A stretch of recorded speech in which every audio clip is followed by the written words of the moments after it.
कहानी की शुरुआत में बताया जाता है कि चेस्टर्स मिल नाम का एक शहर पहले आम शहरों की तरह ही था, लेकिन फिर वहाँ कुछ ऐसी भयानक डरावनी घटनाएं घटने लगी जिससे पूरा का पूरा शहर नर्क से भी बदतर बन गया। लेकिन आखिर वहाँ ऐसी कौन सी खतरनाक घटनाएं होने लगी, चलिए जानते हैं। तो कहानी की शुरुआत होती है बार्बी नाम के एक लड़के को दिखाते हुए जो एक डेड बॉडी को जंगल में दफना रहा था। बार्बी वहाँ का लोकल निवासी नहीं था और बार्बी के माथे पर लगी चोट को देखकर लग रहा था कि मरने वाले बंदे के साथ उसकी काफी ज्यादा लड़ाई हुई होगी। उस आदमी को दफनाने के बाद बार्बी अपनी कार में शहर से बाहर निकलने लगता है, लेकिन तभी उसका सामना शेरिफ नाम के एक पुलिस ऑफिसर की कार से होता है। उसे देखकर वो थोड़ा डर जाता है, जिससे उसका ध्यान ड्राइविंग से हट जाता है, लेकिन किसी तरह वो पुलिस से बच निकलता है। पर तभी कुछ गायें सड़क के बीचों बीच खड़ी थी। उनको बचाने के लिए बार्बी अपनी कार को एकदम से मोड़ देता है, जिससे वो गायों से भरे खेत में पहुंच जाता है। इससे उसे थोड़ी चोट लग गई थी। कुछ सेकंड्स बाद वहाँ पर जमीन अर्थक्वेक की वजह से जोर जोर से हिलने लगती है कि अचानक आसमान से एक चीज बार्बी के सामने आकर नीचे गिरती है और सब कुछ शांत हो जाता है। बार्बी देखता है कि एक गाय आसमान से गिरने वाली उस चीज से 2 टुकड़ों में कट चुकी थी। वो डरा हुआ उस चीज को छूने लगता है तो उसे पता चलता है कि वो एक इनविजिबल वॉल है जो इतनी शार्प थी कि इसकी वजह से कई घर भी 2 हिस्सों में कट गए थे। तभी वहाँ जॉय नाम का एक लड़का आकर उससे पूछता है कि तुम ठीक हो या नहीं। वो भी उस इनविजिबल दीवार को देखकर शॉक रह जाता है। दूसरी तरफ शेरिफ और लिंडा को खबर मिलती है कि उस पूरे टाउन की पावर सप्लाई कट गई है, फोन लाइंस बंद हो गई हैं और इंटरनेट भी काम नहीं कर रहा है। यहाँ तक कि सारे सैटेलाइट कनेक्शंस भी काम करना बंद कर गए थे। तभी शहर के ऊपर से उठ रहा एक प्लेन उस इनविजिबल वॉल से टकराकर क्रैश हो जाता है, जिसे देखकर लोग और भी ज्यादा घबरा गए थे। और ये बात कंफर्म हो जाती है कि ये सिर्फ एक इनविजिबल दीवार नहीं बल्कि एक राउंड शेप डोम यानी गुम्बद है जिसने आधे शहर को कवर कर लिया है। वहीं दूसरी साइड हम एक रेडियो स्टेशन पर फिन और उसकी असिस्टेंट डूडी को देखते हैं जो सिग्नल लाने की कोशिश कर रहे थे। वो दोनों थोड़ा कंफ्यूज थे कि अचानक सिग्नल क्यों चला गया। यहाँ पर फिल को लगता है कि ये अच्छा मौका है उनकी रेडियो रेटिंग्स को हाई करने का, इसलिए वो दोनों सिग्नल को ठीक करने में लग जाते हैं। वहीं एक फायर ट्रक डोम के दूसरी तरफ से आ रहा था, जिसे देख बार्बी ट्रक वाले को इस इनविजिबल बॉय की तरफ इशारा करता हुआ उसे रुकवाकर क्रैश होने से बचा लेता है। थोड़ी देर बाद वहाँ इन्वेस्टिगेशन करने के लिए कुछ पुलिस वाले आते हैं, पर इस इनविजिबल डोम को समझना उनकी बस की बात नहीं थी। उसी समय वहाँ पर एक शहर का काउंसलरमैन जिसका नाम बिग जिम था वो भी पहुँच जाता है, लेकिन उसे भी इस डोम के बारे में कुछ भी समझ नहीं आता। यहाँ पर पुलिस को इन्फॉर्मेशन मिलती है कि उस शहर की तरफ आने वाले सभी रास्तों को बंद कर दिया गया है क्योंकि उस डोम की वजह से बहुत सारे एक्सीडेंट हो रहे हैं। इसके थोड़ी दूर घर पर जूनियर नाम का लड़का एंजी नाम की लड़की के साथ इंटीमेट हो रहा था। एंजी पेशे से नर्स थी और जो की बड़ी बहन भी थी। इंटीमेट होने के बाद जूनियर एंजी से कहता है कि मैं तुमसे बहुत प्यार करता हूँ, लेकिन एंजी उसे कहती है कि वो उसके लिए ऐसा कुछ फील नहीं करती। इससे जूनियर का दिल टूट जाता है और उन दोनों में बहस होने लगती है। यहाँ पर उनकी बहस इतनी बढ़ जाती है कि एंजी उसे थप्पड़ मारकर वहाँ से चली जाती है। इसके बाद हम 3 लोगों की फैमिली को देखते हैं, जिसमें मदर कैरोलीन, एलिस और उन दोनों की बेटी नोरी उसी टाउन की तरफ जा रही थी। उन्हें इस बात की खबर नहीं थी कि डोम ने उस टाउन को कवर किया हुआ है। दूसरी तरफ हम जूलिया नाम की एक इन्वेस्टिगेटिव रिपोर्टर को देखते हैं जिसका चेस्टर्स मिल शहर में बहुत नाम था। एक दिन एक औरत उसे एक सीक्रेट खबर देने के लिए कॉल करती है। वो औरत उसे बताती है कि उसने उस वीक चेस्टर्स मिल में प्रोपेन से भरे 6 ट्रक को जाते हुए देखा है और उसके हिसाब से इतनी बड़ी क्वांटिटी में प्रोपेन जैसे फ्यूल का शहर में आना किसी खतरनाक प्लान का हिस्सा हो सकता है। जूलिया उस औरत को इस बारे में इन्वेस्टिगेशन करने का वादा करती है, पर वो अपने काम में ज्यादा बिजी होने के कारण उस पर ध्यान नहीं दे पाती। वहीं बिग जिम रेडियो स्टेशन जाकर इमरजेंसी की अनाउंसमेंट करता है। कैरोलीन जो एलिस और नॉरी के साथ शहर में आ रही थी ये अनाउंसमेंट सुन लेती है, पर उन्हें लगता है कि ये किसी तरह का एडवर्टाइजमेंट है, इसलिए वो इस अनाउंसमेंट पर ध्यान नहीं देती और उनकी कार डोम से टकराते टकराते बचती है,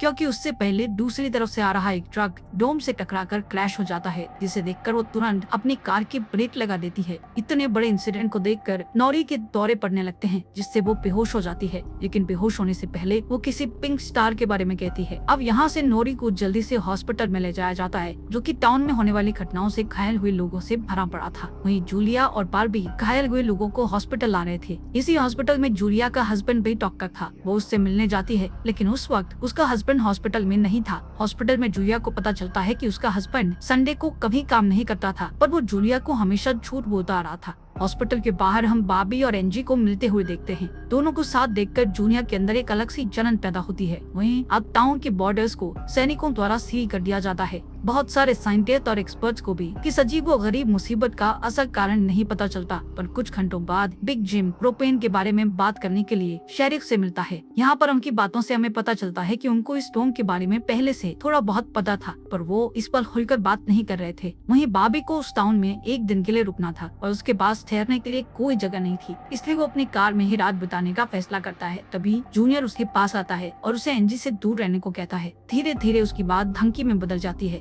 बॉबी हैरान होता है कि आखिर उसकी गलती क्या है। इसी बीच वहाँ जूली आ जाती है, जिससे वो झगड़ना बंद कर देते हैं। यहाँ से सीन शिफ्ट होता है और हम देखते हैं कि टाउन के ऐसे हालात से लापरवाह होकर एक जगह कुछ टीनेजर्स पार्टी कर रहे थे। इनमें जॉय भी था। जॉय एक लड़के से वहाँ के हालात पर बात करने लगता है, लेकिन अचानक जॉय को दौरा पड़ने लगता है और वो बिग स्टार के बारे में बोलने लगता है, जैसे कि पहले नॉरी ने बोला था। वहीं जॉय की बहन एंजी घर पर अकेली होती है। तभी अचानक उसके घर में जूनियर घुसकर उसको किडनैप करके अपने फादर के टूटे फूटे शेल्टर में ले जाता है। यहाँ पर वो उसे बताता है कि मुझे पता है शहर को कवर किए इस डोम के बारे में। यहाँ पर एंजी को उससे ये भी पता चलता है कि बिग जिम ही जूनियर का फादर है। जूनियर एंजी को ये भी बताता है कि उसके फादर अपनी फैमिली की सुरक्षा को लेकर हमेशा चिंतित रहते थे, इसलिए उन्होंने फैमिली के लिए ये शेल्टर बनाया था। वहीं दूसरी साइड जूलिया बॉबी को अपने घर में ठहरने के लिए लाती है। तभी अचानक बॉबी की नजर उसके हस्बैंड की फोटो पर पड़ती है और उसे रियलाइज होता है कि ये वही आदमी है जिसे उसने सुबह मारा था। दूसरी तरफ लिंडा और शेरिफ सभी व्हीकल्स पर नजर रख रहे थे ताकि कोई भी गलती से इस डोम से न टकरा जाए। तभी अचानक शेरिफ को अटैक आ जाता है और वो वहीं पर मर जाता है। अब यहाँ से हमें सुबह की घटना फ्लैशबैक में दिखाई जाती है, जहाँ बॉबी टाउन में जूलिया के हस्बैंड जो डॉक्टर थे उनसे मिलने आया था। वो उनसे कुछ पेमेंट की बात करता है, पर डॉक्टर उसे पेमेंट देने से इनकार कर देता है, जिस वजह से उन दोनों में झगड़ा हो जाता है और एक्सीडेंटली बॉबी उसे गोली मार देता है। बॉबी जानता था कि भले ही उसने उसे गलती से मारा है, पर उसे इसकी सजा मिलेगी और इससे बचने के लिए उसने उसकी बॉडी को जंगल में दफना दिया। वहीं प्लेजेंट में सुबह उठकर बार्बी देखता है कि उसके गले की चेन गायब है, तो वो जूलिया से इसके बारे में पूछता है। जूलिया उससे कहती है कि वो उसकी चेन को ढूंढकर उसे दे देगी और तभी बॉबी को याद आता है कि वो चेन उस केबिन में ही गिर गया था जहां उसने उसके पति को मारा था। उधर जॉय अपने फ्रेंड बेन के साथ था, जिसने पिछली रात सीजर के वक्त उसकी मदद की थी। बेन जॉय से पिंक स्टार के बारे में पूछता है, जो उसने रात को दौरा पड़ते वक्त कहा था, लेकिन जॉय को उसके बारे में कुछ भी याद नहीं आ रहा था।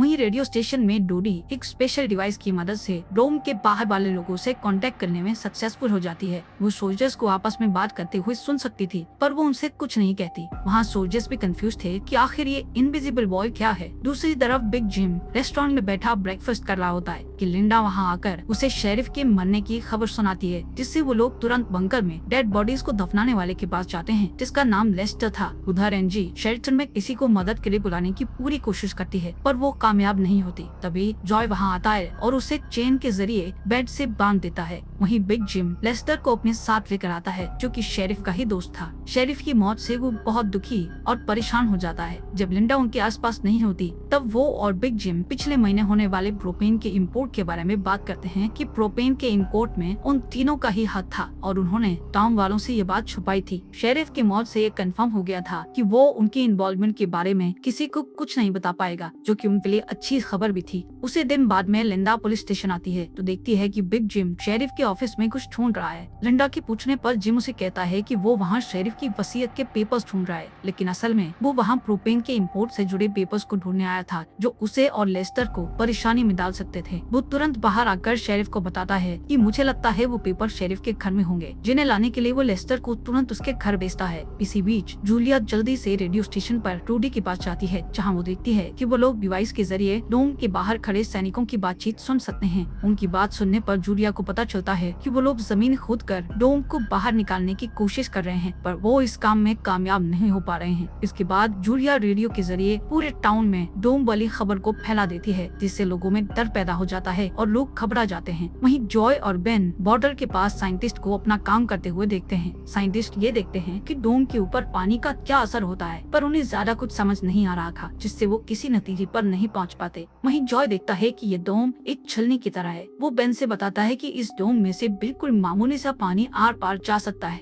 दूसरी ओर बार्बी अपनी चेन ढूंढने जूलिया के हस्बैंड डॉक्टर के केबिन में जाता है। वहाँ उसे उसका चेन मिल जाता है, पर तभी जूनियर वहाँ आकर उसे देख लेता है। जूनियर उससे पूछता है कि क्या तुम एंजी के साथ सोए थे। यहाँ पर बार्बी को लगता है कि शायद उसने उसे चेन ढूंढते हुए देख लिया है और इसीलिए वो जूनियर को ऐसे ही वहाँ से जाने नहीं दे सकता था, इसलिए वो जूनियर को बहुत बुरी तरह से पीटने लगता है। वहीं हम देखते हैं कि लेस्टर शेरिफ के घर पहुंचकर रोबेन बोर्ड के पेपर्स को ढूंढने लगता है। कुछ टाइम बाद उसे वो पेपर्स ड्रॉवर में मिल जाते हैं, तभी वो उन्हें चला देता है। जब वो वहाँ से जाने लगता है तो उसका पैर लगने से पेपर्स की आग घर के पर्दों पर लग जाती है, जिससे आग की लपटें पूरे घर में फैल जाती हैं और पूरा घर जलने लगता है, जिसे देखकर जल्दी ही बहुत सारे लोग जमा हो जाते हैं और आग बुझाने की कोशिश करते हैं, पर फायर ट्रक के बिना आग बुझाना नामुमकिन था। अगर वो लोग घर को जलने देते तो डोम के अंदर का टेम्परेचर बहुत बढ़ जाता, जिससे लोगों की जानें भी जा सकती थी, इसलिए सब मिलकर आग बुझाने में लग जाते हैं। बाबी लोगों को आग बुझाने में लीड करता है। तभी लिंडा को घर के अंदर से लेस्टर की चीखने की आवाजें सुनाई देती है। वो अंदर जाकर उसे घसीटकर बाहर निकाल लाती है और इलाज के लिए डॉक्टर के पास भेज देती है। यहाँ पर लोगों को आग बुझाने में 1 घंटे के बाद भी कामयाबी नहीं मिलती, उल्टा आग और बढ़ जाती है। आखिर में जिम लोडर लेकर आता है और घर को गिरा देता है, तब कहीं जाकर आग शांत होती है। इसके बाद सारे थके हुए लोग इकट्ठा होते हैं। उनमें से पॉल नाम का एक पुलिस वाला फ्रस्ट्रेट होकर कहता है कि हम सभी लोग इस डोम से कभी भी बाहर नहीं निकल पाएंगे, क्योंकि ये डोम आग से जो धुआं निकला है उसे बाहर नहीं निकलने दे रहा। वो कहता है कि हम सभी इस डोम के अंदर ही मरने वाले हैं। इतना कहता हुआ वो हवा में गोली चला देता है, जो कि डोम से टकराकर एक दूसरे पुलिस वाले को लग जाती है और वो तुरंत मर जाता है। यहाँ पर पॉल को अरेस्ट कर लिया जाता है। अंधेरा होने पर जॉय और उसके दोस्त स्केटिंग के लिए जाते हैं। तभी वहाँ पर नोरी जॉय के पास आकर उसे कहती है कि उसे अपना फोन चार्ज करना है। जॉय उसे अपने घर ले जाता है, क्योंकि उसके घर में जनरेटर था, जो कि उस टाउन के गिने चुने घरों में ही था। उधर लिंडा पॉल को जेल लेकर आती है। वहाँ कुछ लोग पुलिस स्टेशन के बाहर प्रोटेस्ट कर रहे थे। असल में वो लोग पुलिस के घटिया सिस्टम का विरोध कर रहे थे। जिम उन सबको ये कहकर शांत करता है कि जरूरत पड़ने पर उन सबकी मदद की जाएगी। लॉकअप में बंद होने के बाद पॉल को हार्ट अटैक आ जाता है, जिससे लिंडा उसकी मदद के लिए दौड़कर अंदर जाती है, लेकिन तभी उसे पता चलता है कि पॉल सिर्फ अटैक आने की एक्टिंग कर रहा था।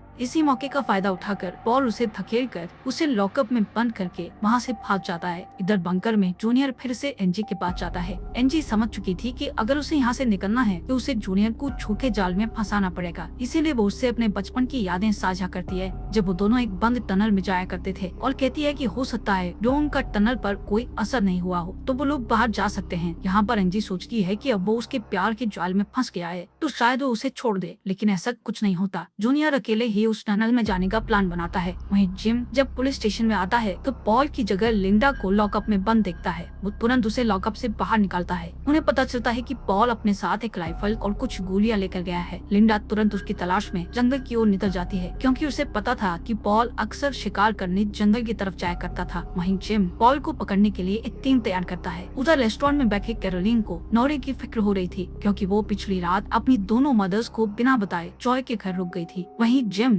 लोगों से पॉल को तलाश करने के लिए उसकी टीम ज्वाइन करने को कहता है। वो बाबी से भी उनके साथ चलने को कहता है, क्योंकि वो आग बुझाने में अच्छा लीडर साबित हुआ था। इसके बाद वो लोग जंगल में जाने लगते हैं। रास्ते में बार्बी अपनी खूबियां दिखाता हुआ उनसे कहता है कि वो मिलिट्री में भी रह चुका है। वहीं दूसरी ओर जूलिया जूनियर को टनल की तरफ जाते हुए देखती है। वो उसे रोककर पूछती है कि वो बैग पैक करके कहाँ जा रहा है, लेकिन जूनियर बहुत जल्दी में था और वो नर्वस भी था। वो कहता है कि मैं बस यहीं पास में अपने दोस्त से मिलने जा रहा हूँ। इससे जूलिया का शक उस पर और भी बढ़ जाता है और वो उसका पीछा करती हुई टनल तक पहुँच जाती है। उधर जॉय के घर पर जॉय और नॉरी साथ में नाश्ता कर रहे थे। जॉय पहले कभी किसी लड़के के साथ अकेला नहीं रहा था, इसलिए थोड़ा नर्वस फील कर रहा था, जबकि नॉरी कॉन्फिडेंट थी और बातचीत में भी हाजिर जवाब थी। तभी बैन और 2 लड़कियों को अपने साथ लेकर उसके घर आ जाता है, जिन्हें फोन चार्ज करना था। उन्हें इम्प्रेस करने के लिए बैन को जनरेटर यूज करना था, जिसके लिए जॉय बैन को थोड़ी बेदिली से इजाजत दे देता है, क्योंकि उस टाउन में जनरेटर एक बहुत काम की चीज थी और इस तरह उसका मिसयूज करना उसे सही नहीं लग रहा था।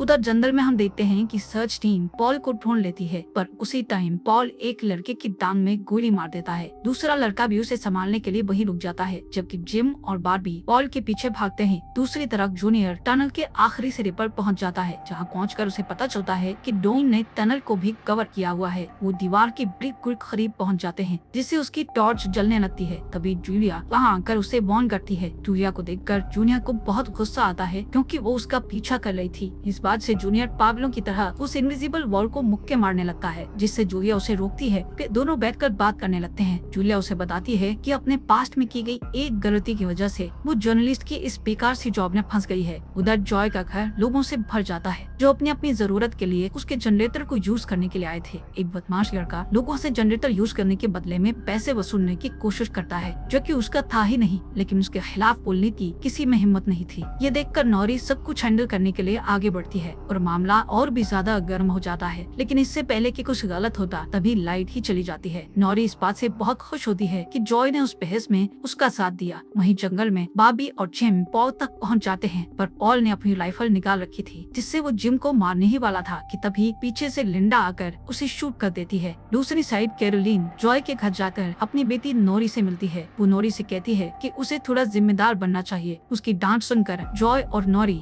एक दूसरे का हाथ पकड़ लेते हैं, जिससे एक स्ट्रेंज बात पैदा होता है और उसी वक्त दोनों को दौरे पड़ने लगते हैं। वो दोनों एक साथ किसी पिंच तार के बारे में बात कर रहे थे। उधर जूनियर शेल्टर में एनजी के पास जाता है, लेकिन इस बार उसके हाथ में फर्स्ट एड किट थी। एनजी उसके जख्मों पर मरहम पट्टी करती है और चुपके से सीजर अपने पास रख लेती है। वहीं हम देखते हैं कि जूलिया और बार्बी दिन भर की थकान के बाद वापस घर लौटते हैं, लेकिन जूलिया जूनियर की बातें सुनने के बाद से ही बार्बी पर शक करने लगी थी। और जब बार्बी नहाने जाता है तो जूलिया उसका सामान चेक करने लगती है। और आपको ये अंडर द डोम सीरीज यहाँ तक कैसी लगी? इस सीरीज के नेक्स्ट एपिसोड लाएं या नहीं, कमेंट बॉक्स में हमें जरूर बताएं।